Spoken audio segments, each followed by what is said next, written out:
Je commence, donc je suis Maxime Charon, je suis directeur associé et fondateur de l'agence Bangarang, une agence spécialisée dans les réseaux sociaux, le community management et le social media marketing. Donc déjà, merci en tout cas à l'E2SE de m'avoir contacté pour pouvoir échanger avec vous. Comme on le dit si bien ici dans la chaîne de discussion, là l'idée c'est que je vous présente un petit peu le métier, le quotidien, les deux trois conseils, mais surtout si vous avez des questions à poser pendant cette demi-heure où on sera ensemble, des questions précises, surtout n'hésitez pas, et je ferai en sorte d'y répondre le plus clairement possible. Pour vous parler très brièvement un petit peu de moi, de mon parcours en fait, d'où je viens. J'ai jamais été formé aux réseaux sociaux. J'ai tout appris sur le tas. C'est les réseaux sociaux à mon échelle d'une personne de 32 ans, c'est assez récent. Et quand j'ai fait des études, c'était quelque chose de très nébuleux. Il y avait uniquement Facebook et Instagram était un petit réseau social tout nouveau. Donc c'est pour vous dire. Et l'idée, en fait, c'était que j'étais concepteur-rédacteur dans la publicité, la communication et le marketing.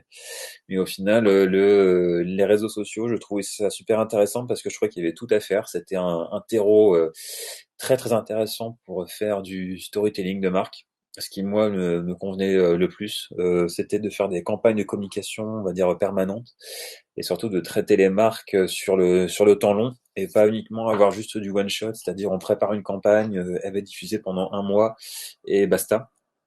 Là, ce qui me plaisait vraiment dans le social media marketing, c'est qu'on installait une histoire à raconter, qu'on avait des échanges en direct avec les cibles, les consommateurs et autres, et que voilà, c'était de faire vivre en fait la marque vraiment sur le long terme et pas sur du court terme. Donc malgré le côté instantanéité des réseaux sociaux, le côté faut produire du contenu assez rapidement pour un peu tous les jours.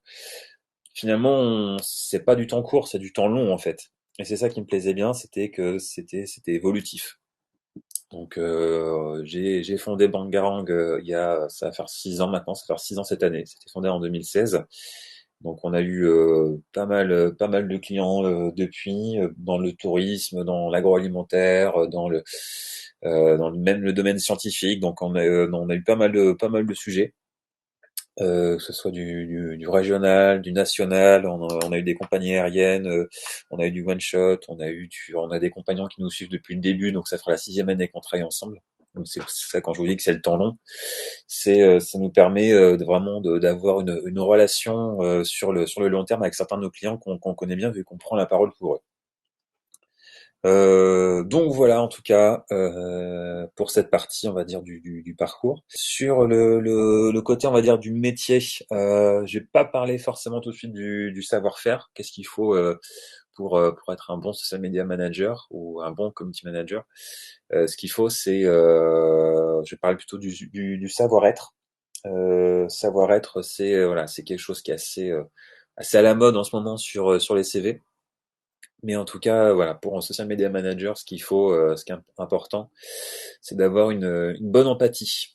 Une empathie, c'est-à-dire qu'il faut savoir en fait se mettre à la place à la fois du client, de ses besoins, qu'est-ce qu'il cherche à, à gagner en fait sur les réseaux sociaux. Est-ce que c'est de la notoriété? Est-ce que c'est de l'image, c'est cultiver son image? Est-ce que c'est plus, on va dire, à but commercial, c'est-à-dire est-ce que c'est lié plutôt à la vente? Voilà. Donc il faut déjà bien connaître les besoins de son client.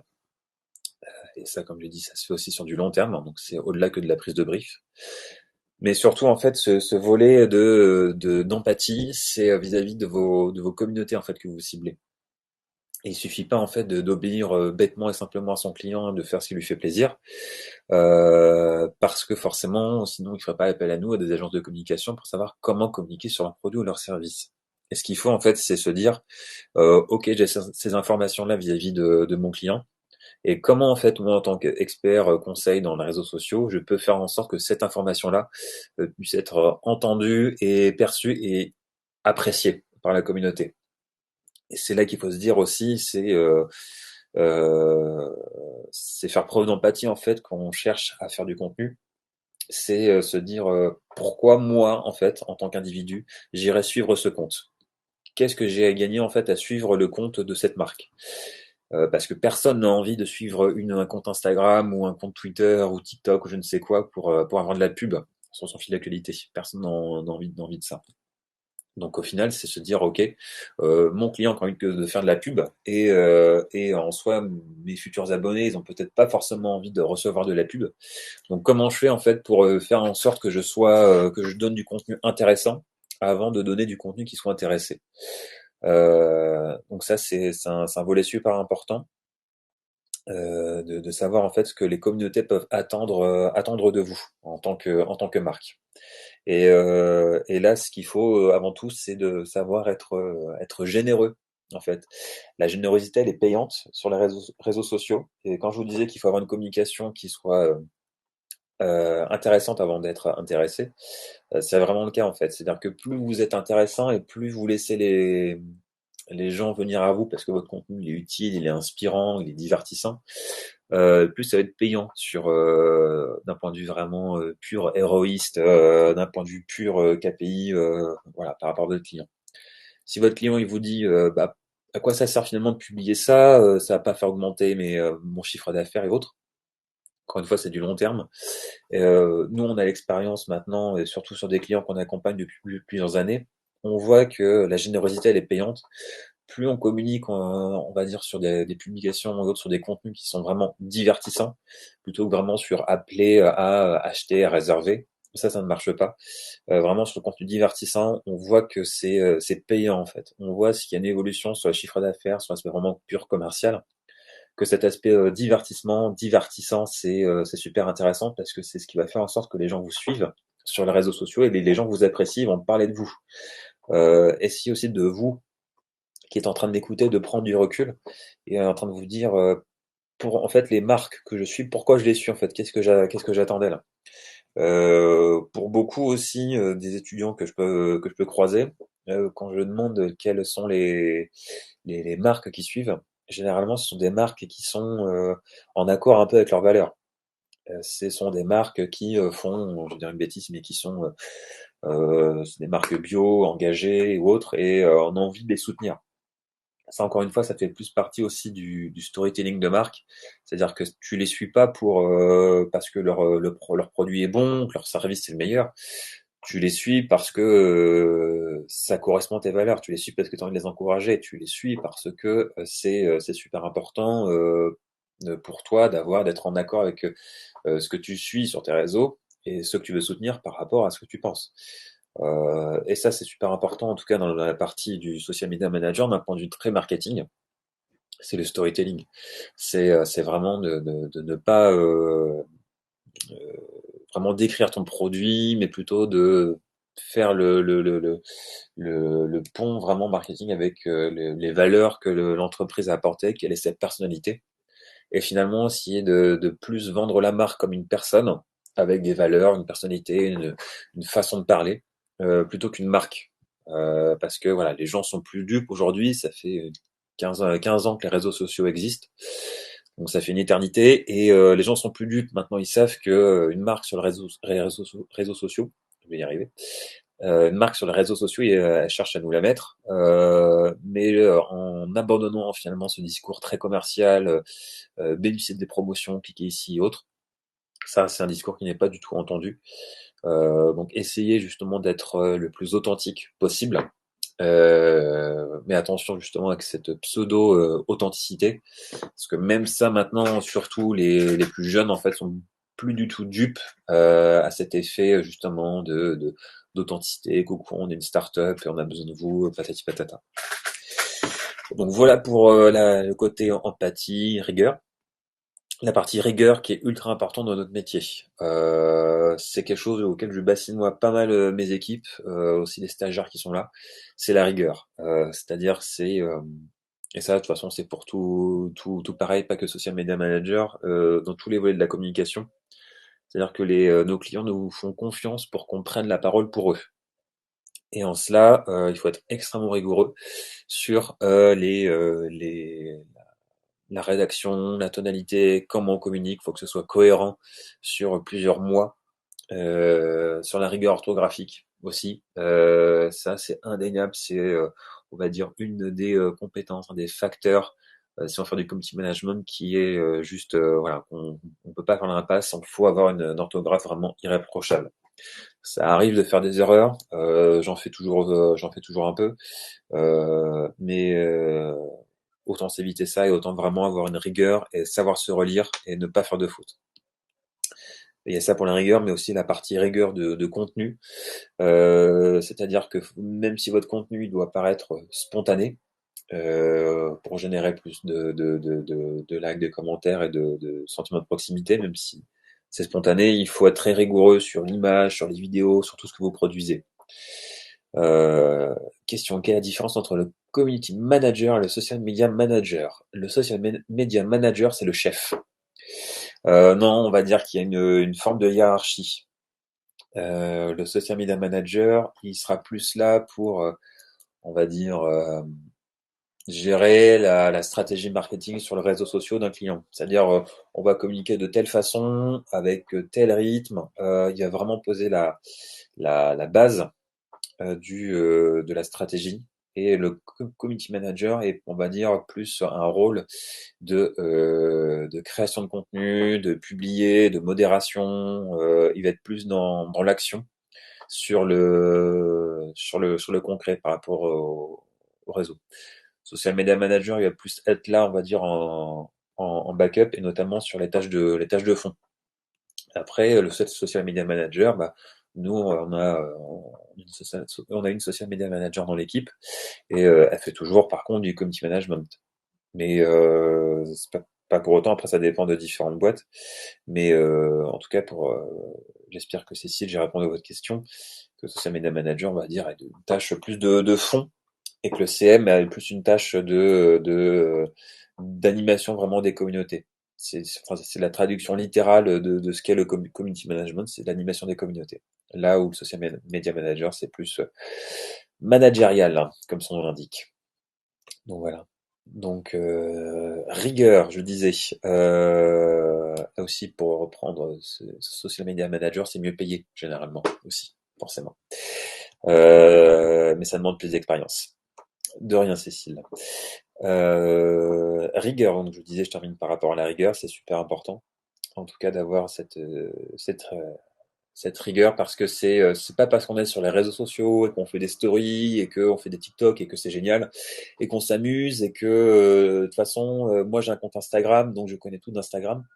Non, c'est faux. Faut avoir cette rigueur qu'on a et dans tous les métiers de la communication pour être ultra carré et bien répondre finalement aux besoins de la stratégie marketing servie pour le client. Donc empathie, rigueur, un sens de l'organisation aussi. Alors je suis un peu mal de vous dire ça parce que plus désorganisé que moi, c'est difficile. Mais comme quoi tout est possible, hein, ayez des rêves, comme disait Walt Disney. Non, le sens de l'organisation, c'est-à-dire que ça s'apprend aussi un petit peu sur le tas. Il faut savoir aussi bien anticiper les choses et avoir une bonne méthodologie. En l'occurrence, si vous êtes amené à travailler pour votre prochaine expérience, vous êtes dans un stage, une entreprise où vous devez animer les réseaux sociaux, vous devez peut-être animer le compte Facebook, le compte Instagram, peut-être Twitter, peut-être LinkedIn. Donc, bonne organisation sur comment vous allouez du temps sur chacun des réseaux. Est-ce que vous prenez du temps pour la modération un petit peu tous les jours? Comment vous faites? Enfin, se donner un peu une hygiène de travail. Par contre, si vous travaillez en agence, si vous travaillez par exemple ici chez Bangarang, nous on a une dizaine de clients. Euh, et chacun de ces clients ont minimum deux réseaux sociaux, parfois 6 réseaux sociaux par client. Donc ça fait beaucoup de réseaux sociaux, beaucoup de contenu à créer, à rédiger, et on a vite fait de s'en mêler les pinceaux.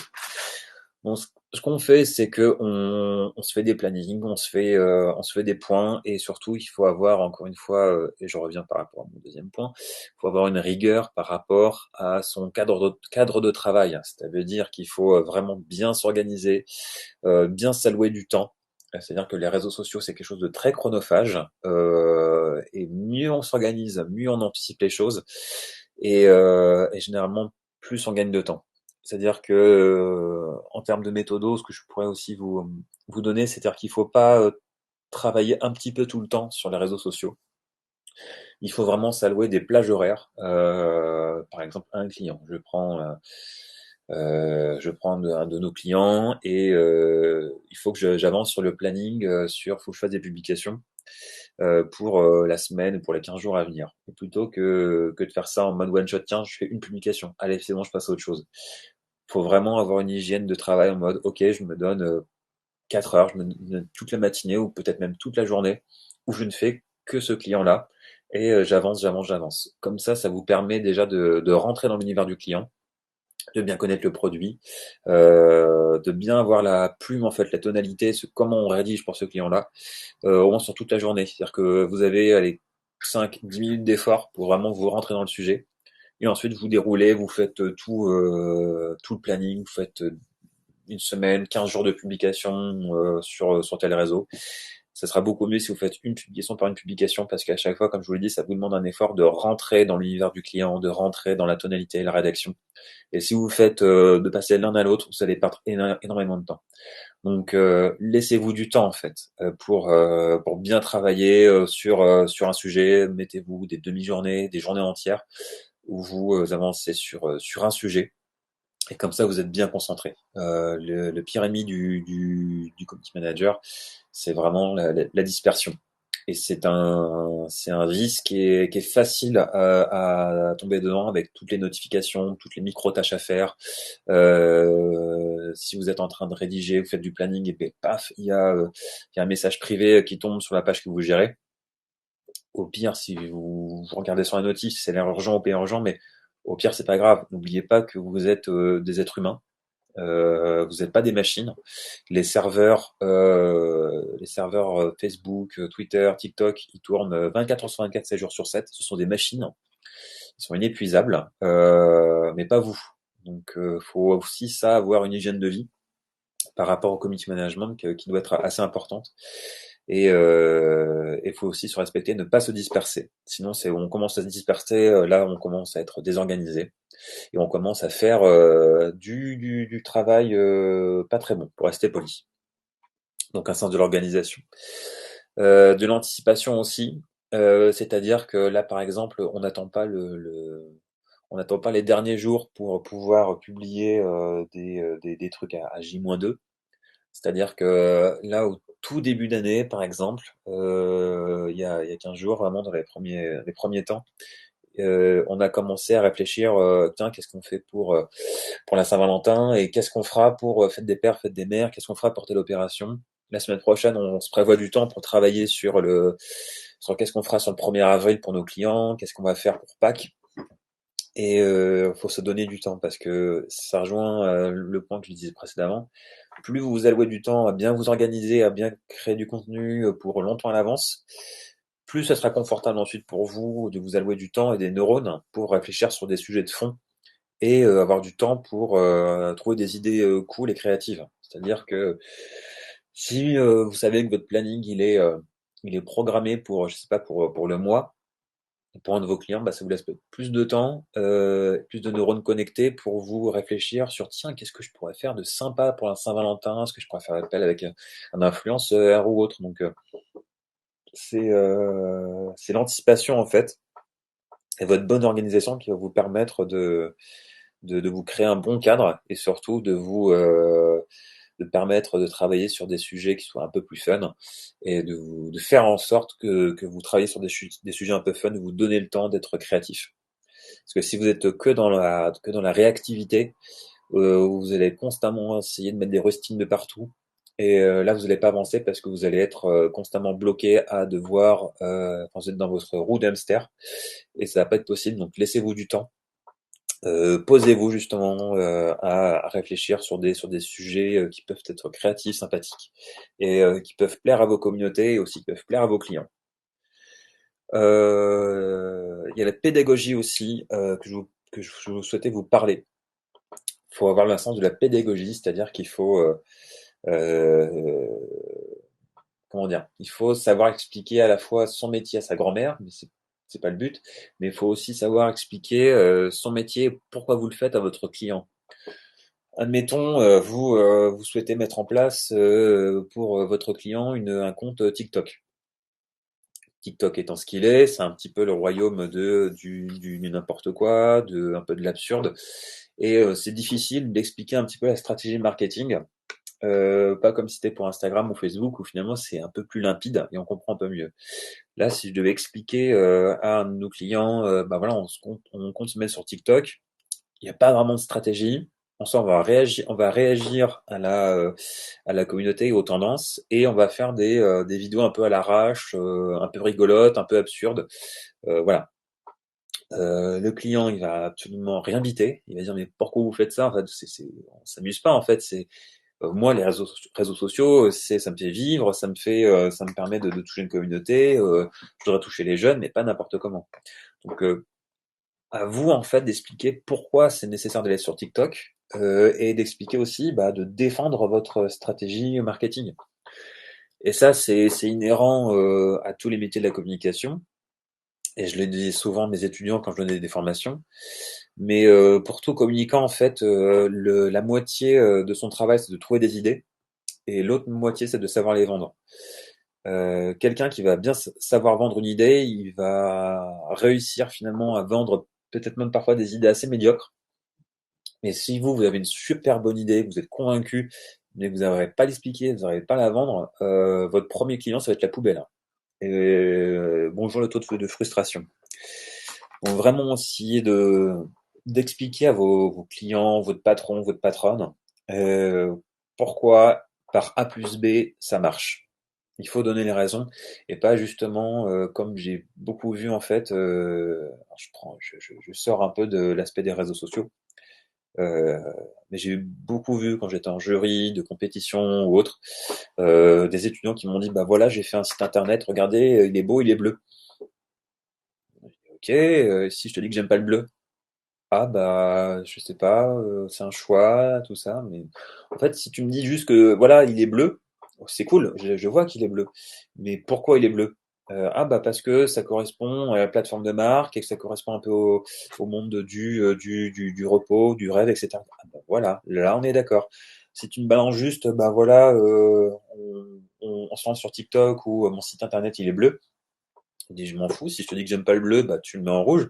Sauf que le bleu c'est bleu et rouge c'est rouge et que ça veut pas dire du tout la même chose. Donc à vous de, quand vous annoncez quelque chose, et ça vous soyez des futurs social media managers ou futurs communicants, soyez pédagogue et expliquez vos choix. Que vous fassiez du site internet, que vous fassiez de la créa sur Photoshop ou autre, c'est donner du sens à ce que vous faites. En plus, généralement, vous le faites parce que vous savez que ça doit être comme ça, mais expliquez-le. Et généralement, justifiez vos choix. Et ce que je dis, c'est que généralement, c'est que les bons communicants, c'est un des points aussi importants pour le social media manager et le community manager. C'est une bonne intuition. Et ça, malheureusement, bah, ça s'apprend pas à l'école. Ça s'apprend pas à l'école. C'est encore une fois, c'est un peu un savoir-être. Et j'ai envie de dire, soit on l'a, soit on l'a pas. Alors l'intuition, on peut la cultiver. C'est simplement, on va dire, une forme de curiosité euh, qui est un peu développée. C'est-à-dire que l'intuition, vous devez savoir, vous devez sentir un petit peu les choses qui vont marcher ou pas. Alors des fois, ça arrive de se planter, mais grave totalement. Moi, ça m'est arrivé un nombre incalculable de fois en disant tiens, on va faire ce contenu, on va faire cette vidéo, ça va trop bien marcher, je sens que ça va marcher, et ça a fait un énorme four. C'est pas grave, mais il faut avoir cette sensibilité au contenu, à la veille, aux différentes tendances. Et quand je disais que c'est une forme de curiosité un peu plus, c'est-à-dire qu'il faut tout simplement vous intéresser à ce qui se passe dans le monde, ce qui se passe dans la société, ce qui se passe entre les gens, les différentes interactions sociales et tout. C'est juste super important et parce que si vous voulez communiquer auprès des gens, bah, faut les comprendre ces gens et faut aussi s'y intéresser parce que si vous restez un petit peu dans votre bulle, c'est très compliqué. Donc faut essayer de réfléchir, de prendre du recul, de philosopher un petit peu sur la vie, et voilà, de pouvoir avoir une culture générale aussi assez solide. Un bon communicant et pas que dans les réseaux sociaux, mais particulièrement dans les réseaux sociaux. Il faut être très curieux et surtout, il faut savoir peu de choses, mais sur beaucoup de choses. C'est-à-dire qu'il faut que vous soyez capable de parler quelqu'un qui soit fan de crypto-monnaie, fan de voitures rétro, fan d'extension de cheveux, fan de bricolage. Enfin voilà, faut non pas avoir un avis sur tout, parce que les avis c'est comme les trous du cul, tout le monde en a un, mais faut au moins pouvoir discuter, échanger et avoir au moins un appétit, une appétence pour de nombreux sujets et au moins pouvoir s'intéresser sincèrement à pas mal de choses. Donc voilà. Et donc, pour revenir à la pédagogie, en tout cas, c'est vraiment vis-à-vis du client et nous, ça arrive un nombre de fois assez important. Généralement, nous, on a pas mal de clients qui ont fait appel à nous parce que les réseaux sociaux, ils n'y comprennent rien. Et sauf qu'ils nous payent. Ils nous payent plusieurs milliers d'euros par mois, par an. Et ils aimeraient bien comprendre quand même dans quoi ils placent leur argent. Parce que des fois, ils ont juste l'impression qu'on passe notre temps sur Facebook, Instagram, mais ils n'ont pas vraiment encore saisi que c'est un vrai travail. Parce que pour eux, Facebook, Insta, c'est vraiment du pur divertissement. Donc, il faut réussir à professionnaliser vos tâches. Même si pour vous, ça paraît totalement limpide, que les réseaux sociaux, c'est un moyen de communication, de toucher des gens. Pour beaucoup en fait, il y a ce problème en fait de les réseaux sociaux, c'est futile.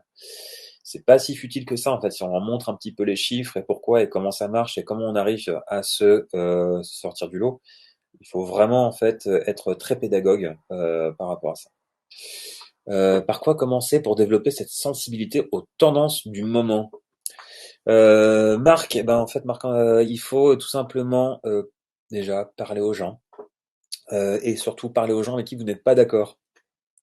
Ce que je veux dire, c'est que les réseaux sociaux, c'est bien, mais ça a tendance à nous enfermer dans nos propres certitudes. Ça, dans un problème d'algorithme, excusez-moi, je cause, mais j'ai soif aussi. Parler avec des gens qui ne sont pas d'accord avec vous, pour essayer d'ouvrir un petit peu votre esprit au fait qu'il y ait des gens dans ce que vous annoncez qui seront en désaccord avec vous, mais aussi de les comprendre un peu leurs arguments. Donc voilà par quoi déjà on peut développer cette sensibilité, à ouvrir un petit peu son esprit à des avis critiques et surtout contraires aux nôtres. Et c'est aussi, c'est tout simplement, c'est bouquiner, c'est lire, c'est faire de la veille, c'est aller sur le site de l'ADN, l'ADN.UE, pardon, ADN.EU, qui est un très bon site de veille, aussi de carnet de tendance, notamment vis-à-vis des, des, des différents réseaux, internet, utilisant du digital. Et faut aussi aimer un petit peu observer et analyser.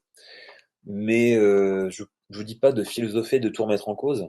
Mais je sais pas, par exemple, si je vous dis, Marc, que dit le succès de Squid Game sur la société en fait?